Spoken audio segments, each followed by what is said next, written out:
mensaje para en línea. ¿Qué rayos?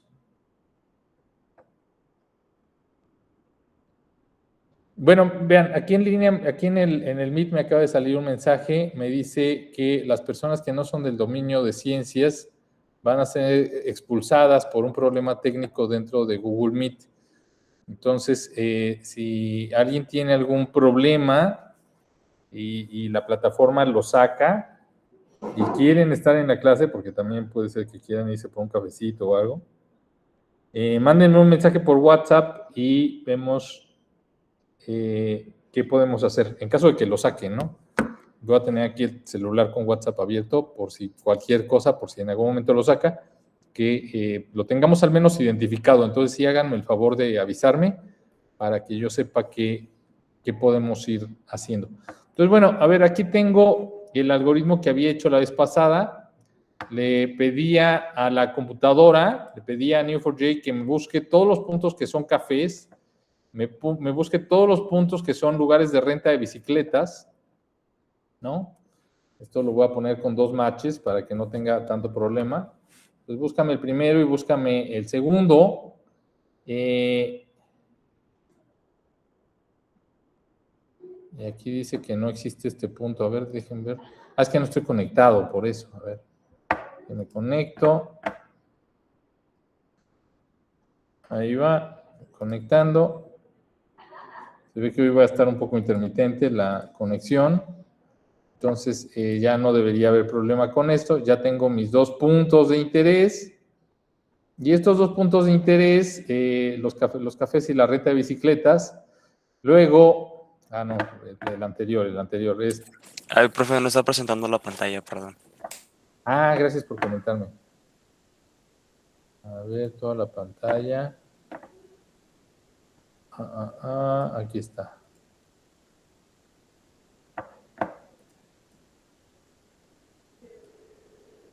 Va, sí, ahí está. Bien, ahí en línea, entonces seguramente... vean, como si les comparto la pantalla de esta forma, sí pueden ver los zooms que voy haciendo.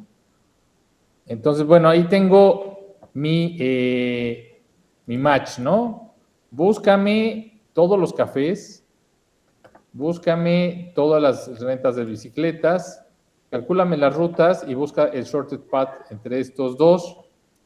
Luego, saca de este shortest path, saca las aristas y después suma las distancias de todas esas aristas para que yo pueda ver cuál es el café más cerca de una renta de bicicletas, ¿no? Cuando le pongo play a esta cosa, pues se tarda un ratito, pero al final me ofrece, por ejemplo, que aquí hay 2, el Petri Court Café, que está cerca de una estación de City Bike, está a 581 metros de distancia, y el Valfield Café también está cerca de la 68 y la CPW, que no sé qué sea, está a 651 metros, es decir, está como a medio kilómetro. Es decir, puedo agarrar una bicicleta e ir hasta allá y no hay ningún problema. Sí, parece que hoy vamos a tener problemas con la conexión.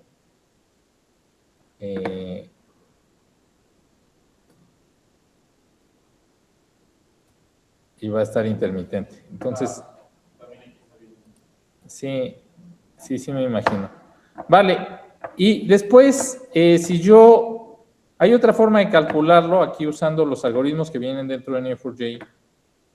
Yo no esperaría que estas 2 cosas coincidieran, y pues la maravilla es que no coinciden. Entonces tenemos que explicar por qué estos 2 algoritmos son diferentes.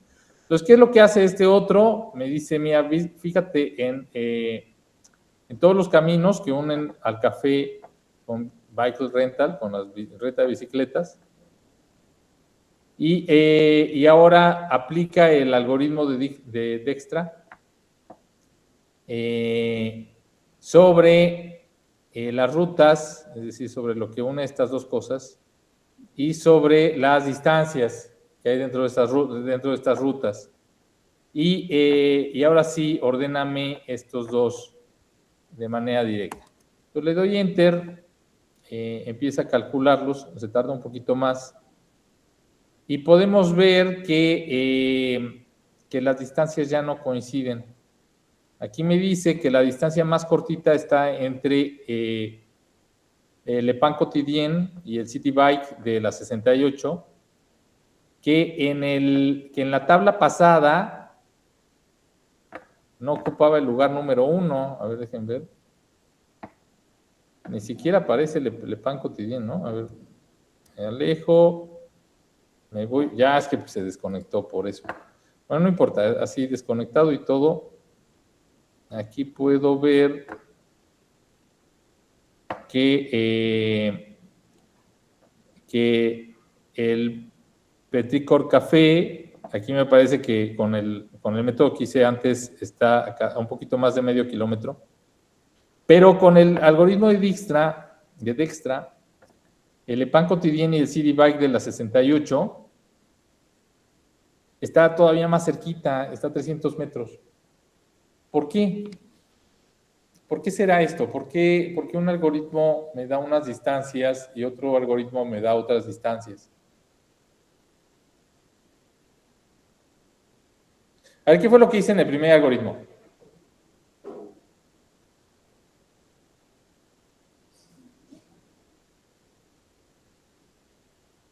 En el primer algoritmo lo que hice fue buscar el camino más corto y después medir el tamaño del camino. ¿Sí? En el segundo estoy usando Dijkstra. Perdón. Ah, ya, ok. ¿Cuál es la diferencia? El primero es como si fuera, no sé, decir, que no tuviera peso, ¿no? La distancia y en el otro. Exactamente, ¿no? Es decir, en el primero estoy haciendo el camino más corto, pero en términos de grafos, es decir, el camino más corto es el camino que tiene menos nodos. ¿Sí? ¿Todo bien? Sí. Y en el segundo, lo que estoy haciendo es calcular con pesos el camino más corto, pero ahorita tomando el que pesa menos. Es decir, no es lo mismo el camino más corto en términos de nodos que el camino que pesa menos en términos de cuando sumo todas las cantidades, me suma menos. ¿Sí? Vamos a ver un ejemplo muy sencillo. A ver, vean rápido el pizarrón. Aquí voy a pasarlo al pizarrón para todos. Voy a dejar de compartir por un segundo. Ahí estamos. Y lo que quiero hacer... Sí, ahí estamos, ¿no? Por aquí tenía mis pulmones. Y es como... Voy a poner un ejemplo muy bobo. Es como... Imagínense que tengo en el mapa este camino para llegar de A a B y tengo este camino, ¿no? ¿Sí? Entonces, si busco el camino más corto en términos de grafos, de A a B, pues es este, ¿no? Pues nada más paso por uno. ¿Sí? Es más, podría ser un camino, o sea, que ya cuando lo veo en la vida real, pues sea un camino así, ¿no? Sin nodos. Entonces, este camino tiene un peso enorme, mientras que estos caminos tienen pesos chiquitos. Y el algoritmo de Dijkstra me va a dar este, pero el shortest path en grafos me va a dar este, porque están a distancia 1, A y B. ¿Sí? ¿Todo bien? Entonces la diferencia. Y es una diferencia importante. Hay que tener mucha claridad que lamentablemente, semánticamente hablando, estamos usando el camino más corto para dos cosas que semánticamente son completamente diferentes.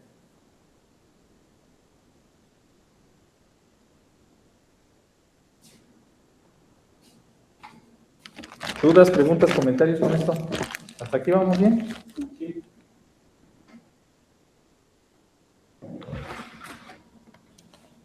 Vale. Dejen ver, bueno, primero les quito esto.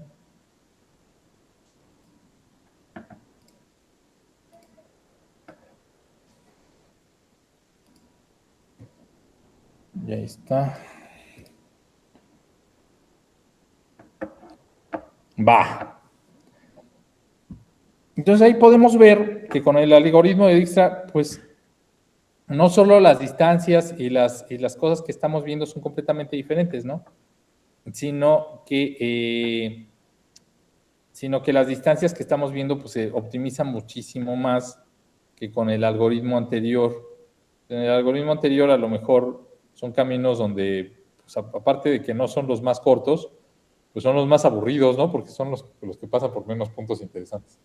Entonces, si uno hace la optimización de caminos de esta forma, no solo uno no optimiza, sino que aparte uno se aburre, ¿no? Y en el anterior, pues ya todo queda mucho mejor. Bueno, justamente eso es lo que mencionan acá. ¿Qué pasa entre el shortest path y el shortest path con pesos? Y es que justamente pues, los algoritmos son completamente diferentes, ¿no? Por eso uno está dando muchos mejores resultados que el otro, ¿no? El cipher function que regresa el camino más corto por el número de relaciones que se encuentran entre los dos puntos no tiene nada que ver con el APOC Algorithmic Dijkstra, que hace otra cosa completamente diferente, tomando en cuenta los pesos de las aristas. Ahora, a ver, hace unas semanas, y seguramente ya se desconectó otra vez la base de datos. Hace unas semanas les di una base de datos en la que la similitud entre dos artistas, ¿no? Entre dos literatos, pues esa similitud estaba dada, si se parecían mucho tenían similitud 1, similitud 2, si se parecían menos tenían similitud 3, 4, 5, hasta 20, ¿no? Hasta 40, hasta 49, si no mal recuerdo. Entonces, igual, ¿no? Si yo quiero ver, si yo tengo dos artistas o dos literatos que no se parecen, tener la similitud así es muy conveniente porque puedo pedir un algoritmo de Dijkstra que me una dos literatos y así tengo un caminito de similitud muy fuerte, ¿no? Es decir, la similitud entre cada dos es lo más similar posible. A diferencia de que si tuviera la similitud más alta, sí se parecen más, ¿no? Es decir, yo digo, a ver, del 1 al 10, 10 se parecen un montón, 12 se parecen poquito, ¿no? Que es otra forma de medir la similitud, ¿no? Entonces, si tengo la similitud al revés, pues entonces no puedo aplicar algoritmo de Dijkstra o cosas por el estilo. Tengo que empezar a jugar un poquito con la métrica, ¿sí? Entonces, si se parecen mucho, pues que la distancia sea cortita. ¿Sí?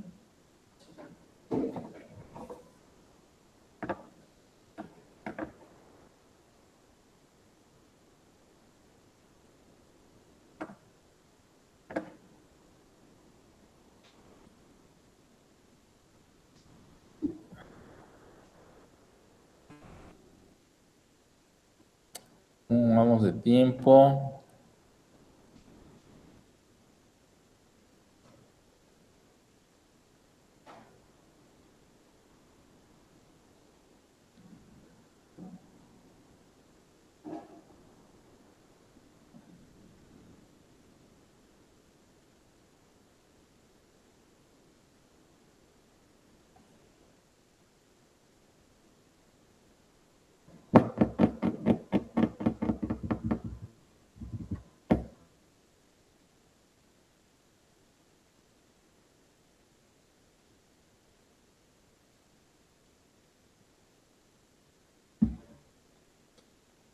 Bueno, para continuar este pedazo, me parece que ya no lo podemos hacer aquí en el entorno de Sandbox. Una pregunta rapidísima para todos los que están ahorita en sus computadoras acá en el salón. ¿Ven de pura casualidad el icono de Neo4j ya en el escritorio? ¿Sí? ¿Quiénes ya lo ven? ¿Tú ya lo ves? Ah, perfectísimo. Tú estás en tu laptop. ¿Ya lo tienes instalado? ¿Instalaste el desktop? ¿Va? Va. Entonces dejen ver si aquí lo tengo también.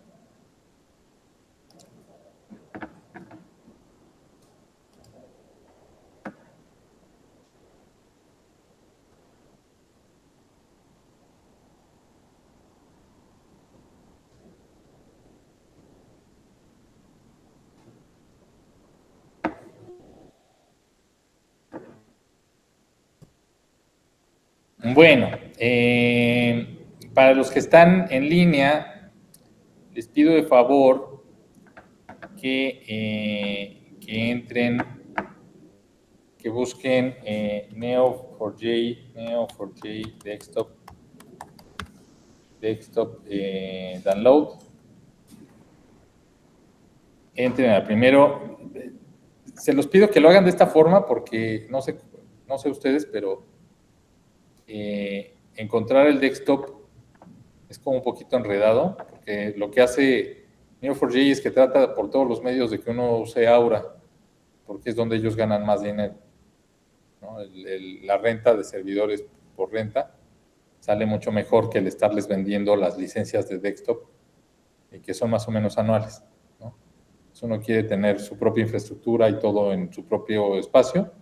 Entonces uno compra una licencia de desktop, entonces ya uno puede ponerlo todo en su propia infraestructura. Pero si uno lo está trabajando a través de Aura, uno normalmente usa Google Cloud o uno usa Azure, que es donde ahorita tienen más presencia Neo4j. Y es aquí pues donde está el mejor negocio de Neo4j. Está interesante porque uno no necesita un administrador de redes y uno no necesita pues tanta cosa acá, y también estas bases de datos se pueden escalar de manera sencilla. Es decir, si de repente necesito más infraestructura, simplemente la rento y ya, y ellos se encargan de todo. Y en el desktop, pues sí necesito tener al menos un administrador de redes y de infraestructura que me esté permitiendo escalar las cosas.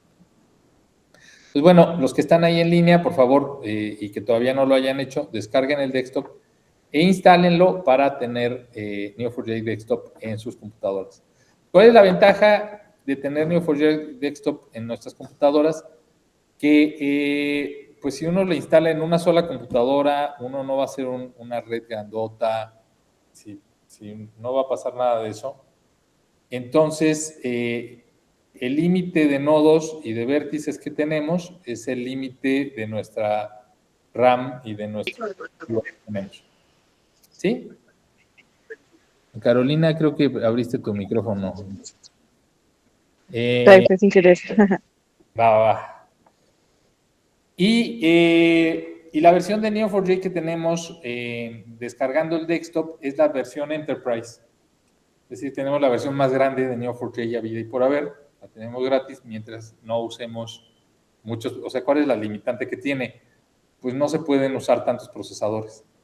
La cantidad de procesadores que usa en nuestra computadora es poquito, pero es más que suficiente para poder hacer experimentos y para hacer las cosas que nosotros vamos a estar haciendo.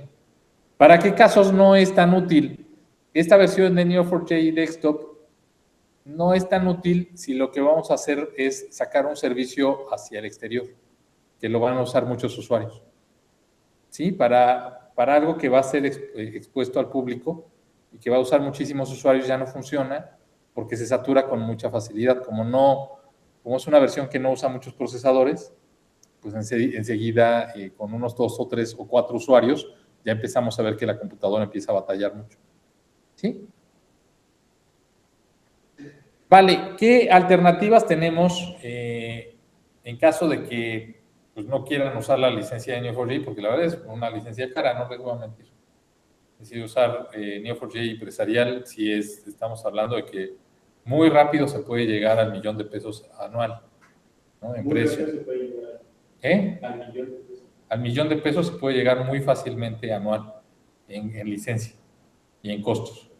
Entonces, pues, ¿qué pasa si mi proyecto no lo amerita? ¿Qué pasa que quiero hacer una aplicación? Por ejemplo, las primeras veces que enseñábamos Neo4j, hacíamos un experimento muy bonito en la clase que era descargar la base de datos de los crímenes realizados en la Ciudad de México y hacíamos un cálculo de rutas, pero la más segura, ¿no?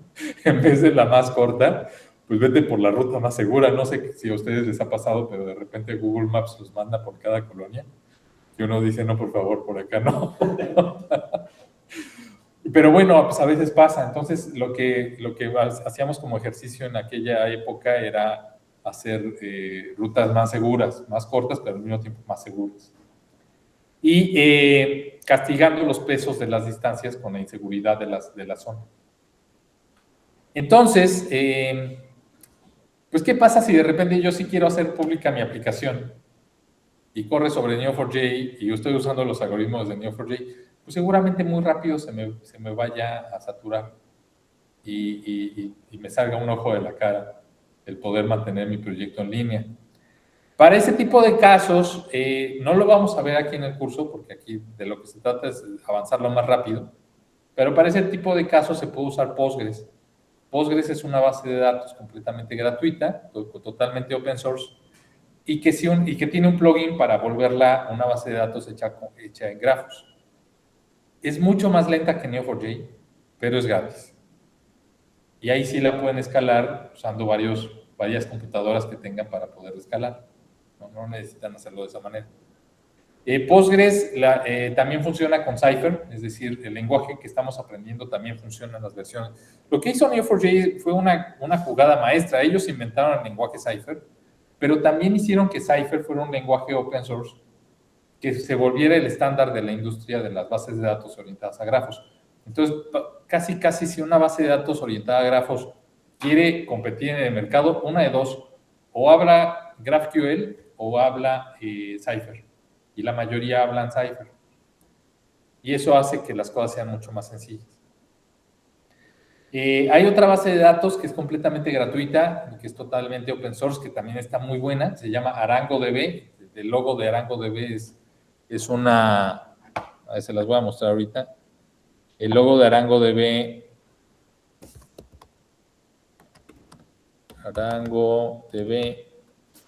es un aguacate. Y ArangoDB es la competencia más fuerte que tiene ahorita Neo4j. Neo4j está desarrollada en Java y los de ArangoDB lo critican muchísimo porque ellos dicen, pues ¿cómo? O sea, tienes una base de datos corriendo sobre una máquina virtual, eso debe ser muy lento. Y tienen razón, o sea, Neo4j no es tan veloz. Lo que hicieron los de Neo4j es hacer una base de datos sobre un lenguaje que fuera fácil de usar para la gente que ya hace administración de bases de datos. Casi todos son gente que habla Java, ¿no? Entonces, por eso la idea de hacer la base de datos sobre Java, pues la hace muy fácil de conectar con un montón de infraestructura. ArangoDB está programada en C, entonces una base de datos orientada a grafos mucho más veloz, con menos soporte y con una comunidad más pequeña, pero también es muy buena. Entonces, si tienen proyectos que quieren usar o que quieren hacer mucho más baratos o mucho más sencillos, pueden usar ArangoDB. En mi experiencia, lo que yo hago es hacer proyectos que a Neo4j le ayude comercialmente. Es decir, que Neo4j diga, wow, yo quiero que mi nombre aparezca en ese proyecto, y entonces así gestiono licencias gratuitas para mí de infraestructura grande de Neo4j. Y eso me funciona. Entonces, esas son como las alternativas que yo les propongo, que pueden estar usando para tener su base de datos funcionando de manera correcta dentro de sus computadores. Si se van a dedicar a hacer investigación de análisis de datos y cosas por el estilo, pues la de Neo4j Desktop basta y sobra. Funciona con más o menos la cantidad de procesadores que uno le alcanza el presupuesto para tener una computadora decente y no hay problema, ¿no? Con eso funciona. Ya si quieren escalarlo, si tienen posibilidades de comprarse un servidor muy potente o cosas por el estilo, entonces ya viene la pregunta de si mejor uso una base de datos open source que sí puede escalar o si pago la licencia de Neo4j. O si hago este tipo de trueques, ¿no? Donde le digo a Neo4j, pues mira, te pongo tu logo aquí en mi proyecto y tú presúmelo. Si quieres te doy una plática en el GraphCon y ya así vamos negociando. El congreso de grafos más grande del mundo. El GraphCon. ¿Eh? No, pero tengo muchas ganas. GraphCon.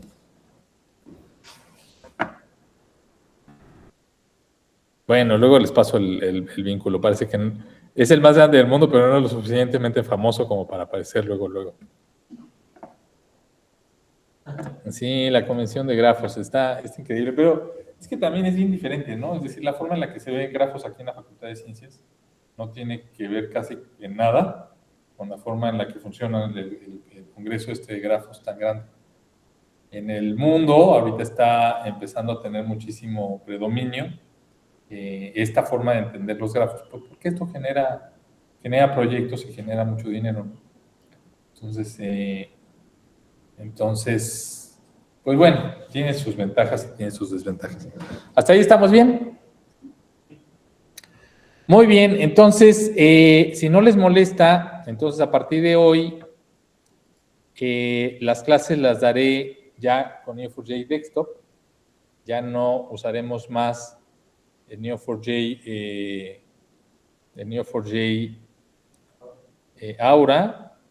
Y en ese sentido, lo que les voy a pedir es que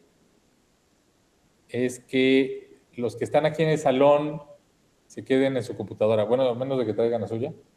Siempre se sienten en la misma para que no tengan problema de que su base de datos pues no es la misma con la que trabajaron en la última clase, ¿no? Y ya pasa algo mal.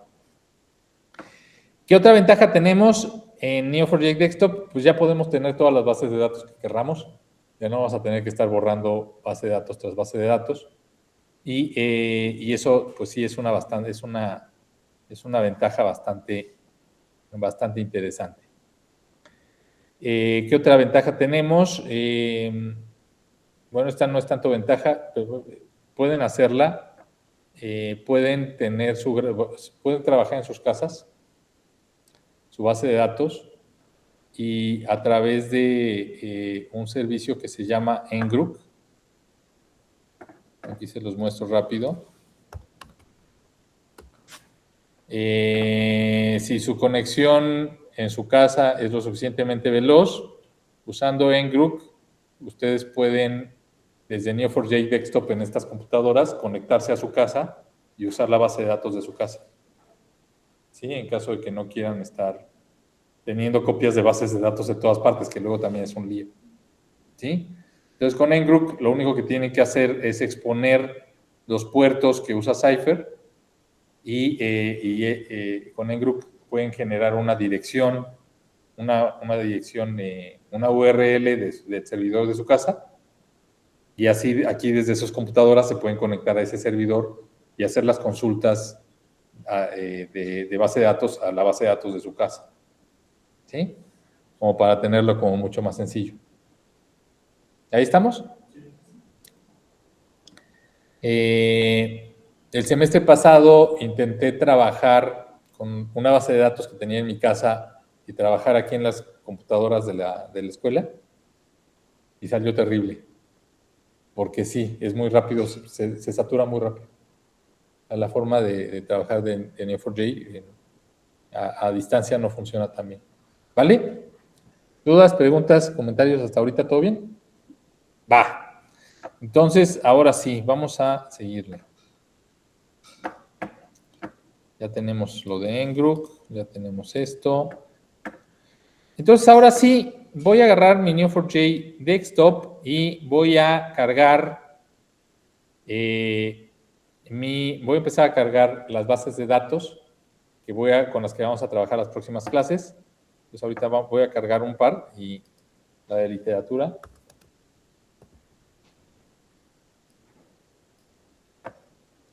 Aquí, recuerden, como es la base de datos de su computadora, pónganle un password y que sea la de ustedes. Incluso, igual, pónganle literatura y pónganle su nombre, porque qué tal si se sienta alguien más. Pues ya, pues no se va a saber su password, pero así pueden irlas identificando en caso de que de repente ustedes falten y alguien más se siente en sus computadoras. Aquí voy a poner literatura Claudio, nada más para seguir esto, Claudio. El database username es Neo4j. El password, pues metí un password ahí X. Me dice que tiene que tener al menos 8 caracteres. Entonces, voy a meter uno de 8 caracteres. Y así ya tengo creada mi base de datos literatura Claudio.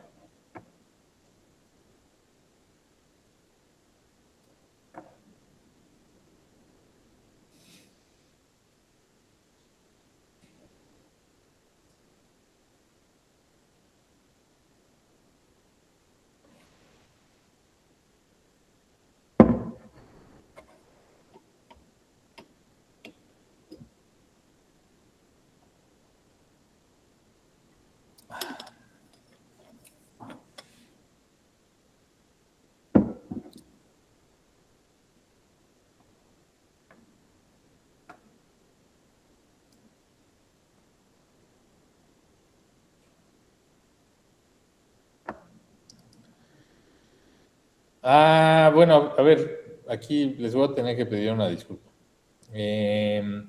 Normalmente cuando le pongo crear una nueva instancia, voy a crear aquí temp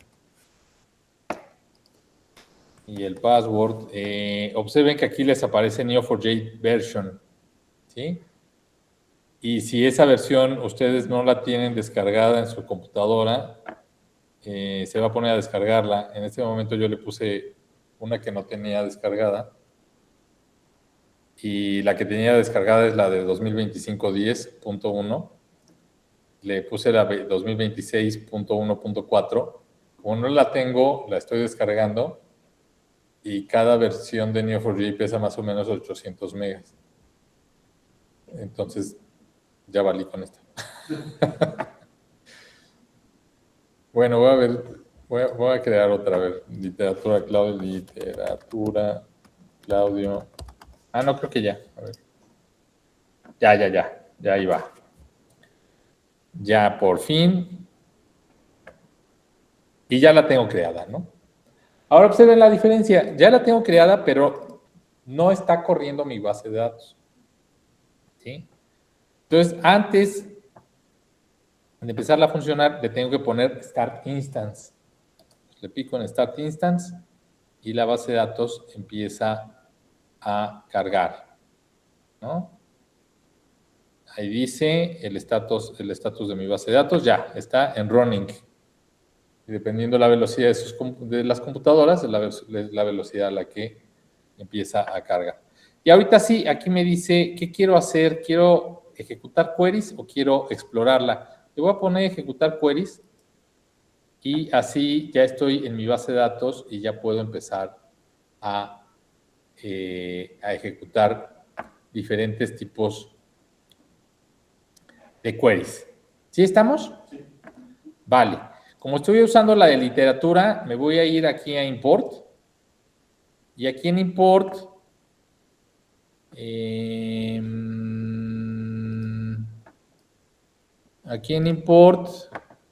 me permite arrastrar y soltar los archivos que yo quiero.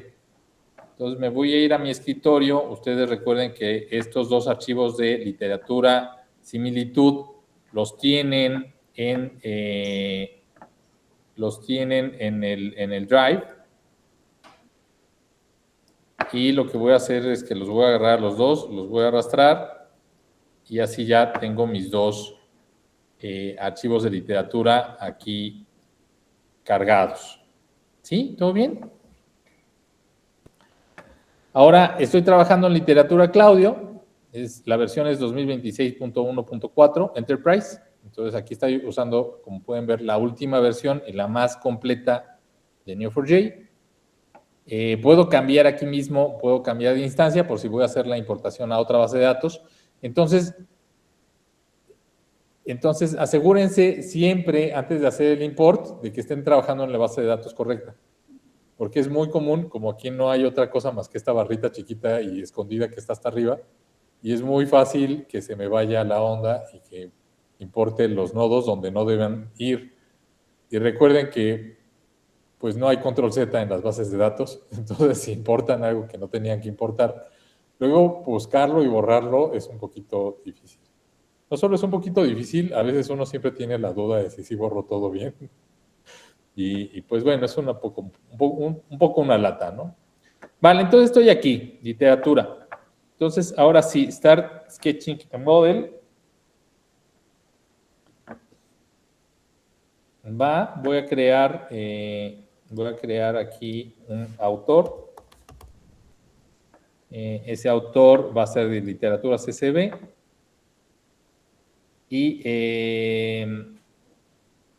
Y voy a importar su nombre y su nombre en el mapa. Nada más. El nombre en el mapa dice name y name map. ¿Sí? Entonces ya voy a importar esos dos. Y después voy a generar un bucle que se va a llamar parecido, ¿no? Entonces, un autor es parecido a otro autor. Parecido va con C, ¿verdad? Parecido. ¿Eh? Similitud.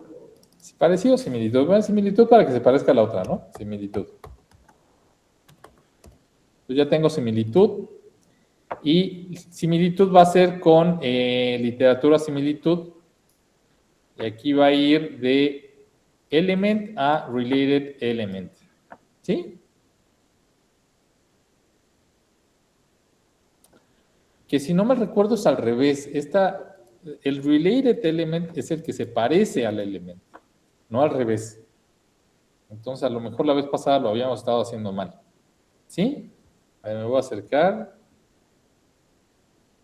Y disculpen, aquí los que están en la clase, por favor, regáñenme cuando no haga los zooms.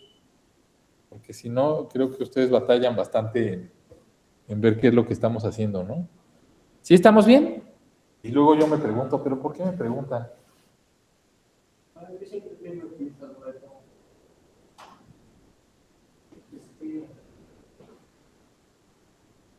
Esto es lo que se comenta.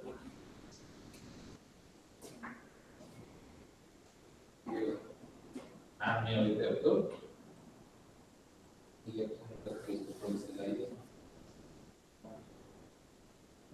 Pues ahora ya tiene, ya estos ya tienen ID. Pues ahora es la similitud, ya puedes decir que ID, aquí ID va. Porque ya tenemos, van a tener. Y porque si no le pones ID, entonces no sabe cómo identificarlo. Aquí sí no.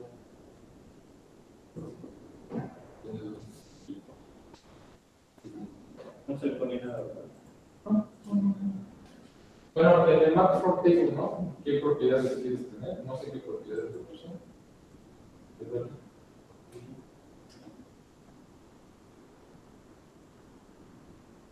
Sí, pone similar el index.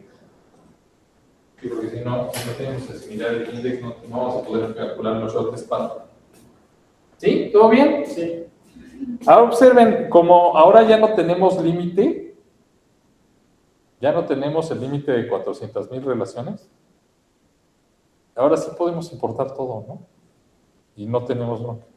Y ven que cuando estábamos en Aura teníamos que hacer el bucle de la similitud 2, el bucle de la similitud 3, el bucle de la similitud 4, y así, ¿no? Para no saturar, para no pasarnos de los 400,000. Pero ahorita como estamos trabajando en desktop, pues ya no tenemos ese problema. Entonces, nada más voy a poner una sola similitud y le voy a pedir aquí que me jale el similarity index, porque si no tenemos el similarity index no vamos a poder calcular las rutas más cortas o las rutas menos pesadas.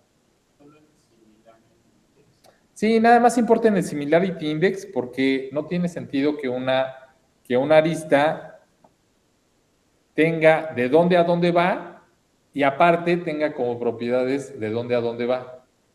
¿Sí? O sea, ya de dónde a dónde va ya está en la misma arista, ya no necesitamos que lo traiga como valores aparte. ¿Sí? ¿Todo bien? Va, entonces ahora sí, son las 8:55, le voy a poner run y espero que termine antes de que... A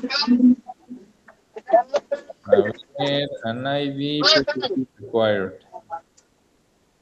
¿Dónde está lo del ID property?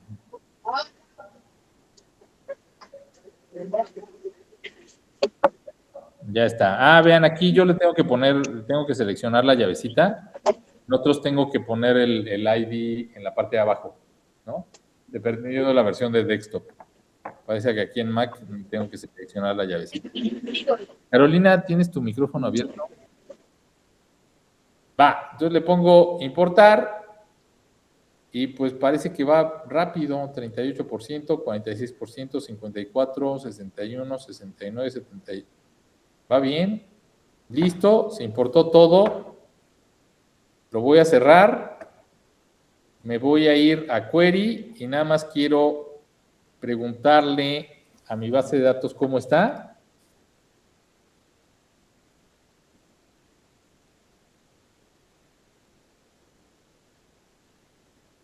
Y por alguna razón nos está...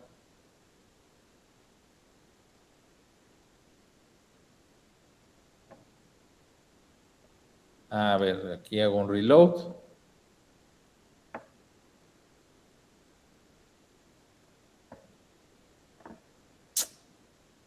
¿Qué pasó?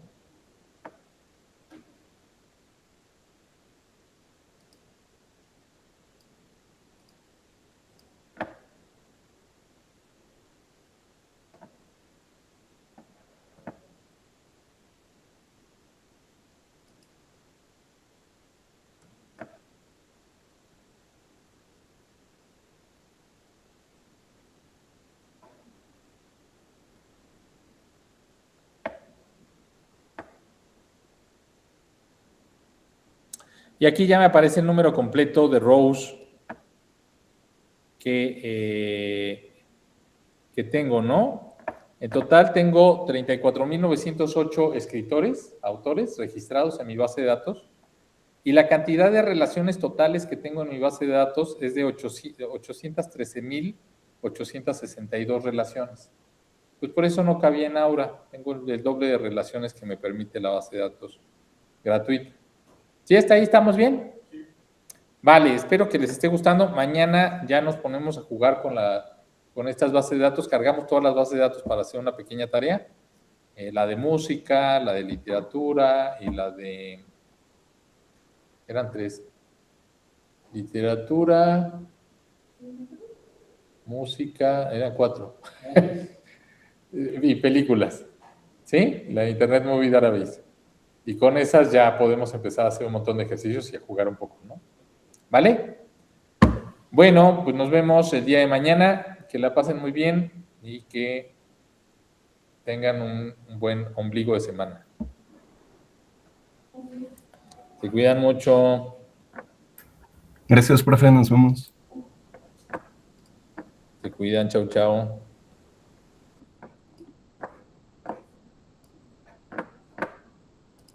Bye, nos vemos. Chau, chau, Carlos.